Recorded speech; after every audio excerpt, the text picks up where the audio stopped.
Zan, Zendegi, Azadi, femme, vie, liberté. Ce slogan résonne tous les week-ends à Paris.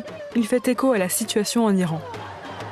Place de la République, de nombreux manifestants sont venus apporter leur soutien au mouvement né depuis la mort de Mahsa Amini, jeune kurde iranienne décédée 2 mois plus tôt. Parmi eux, Sanaz, une danseuse de 31 ans. Arrivée en France il y a 3 ans, elle a encore sa famille et ses amis en Iran et compte bien être leur voix.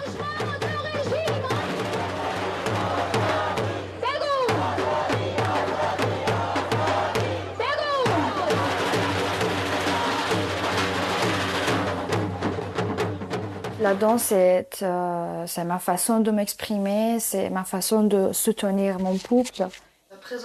Dans son pays d'origine, Sanaz n'aurait jamais pu sortir sans son voile, ni s'exprimer avec son corps en public. C'est comme ça qu'on devait sortir. C'est ça qu'en fait les gens sont en train pour se battre, pour dire que on peut choisir de où mettre ça.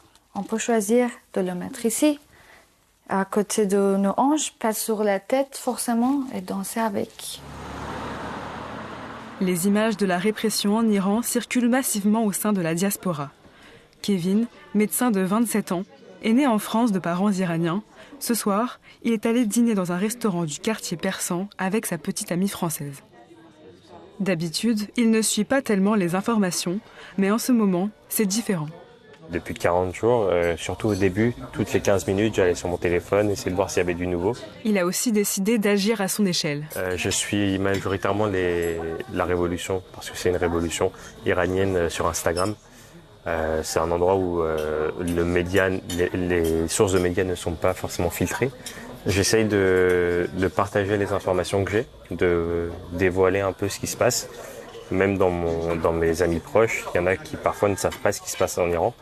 Je trouve qu'il y a peu d'actions, ça pourrait aller encore plus loin, au-delà des manifestations qui sont mises en place, mais par des gens de la communauté iranienne, malheureusement, parce que je pense qu'il pourrait y avoir aussi une action beaucoup plus concrète, comme on a pu le voir par exemple en Ukraine.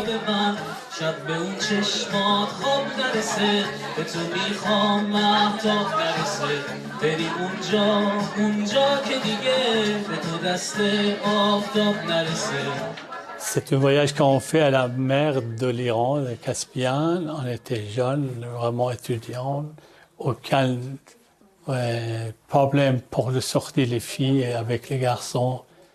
Des vacances entre amis, des robes, des pantalons pattes d'éléphant. C'est la jeunesse d'Hassan en Iran dans les années 70. C'est mon ancien passeport iranien à l'époque que je quitte mon pays avec ce passeport. Mais je suis entré ici le 17 août 1980.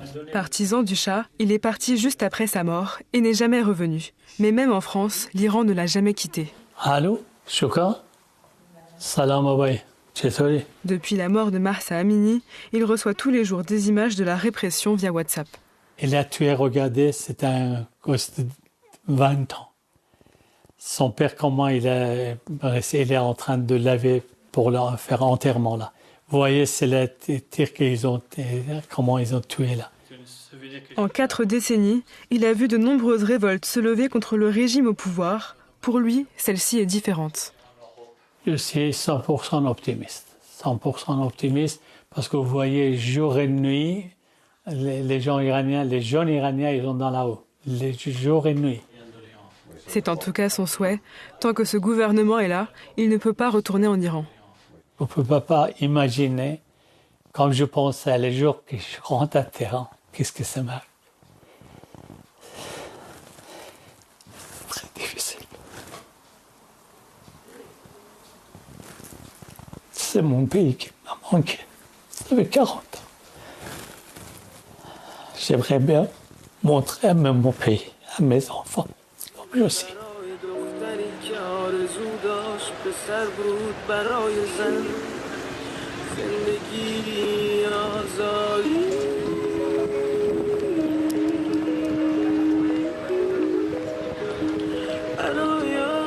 Sanaz, Kevin et Hassan partagent le même rêve, un changement en Iran pour pouvoir y retourner librement. Aujourd'hui, environ 40 000 Iraniens vivent en France. pour beaucoup d'entre eux, l'accès au pays est impossible ou trop risqué sous ce régime.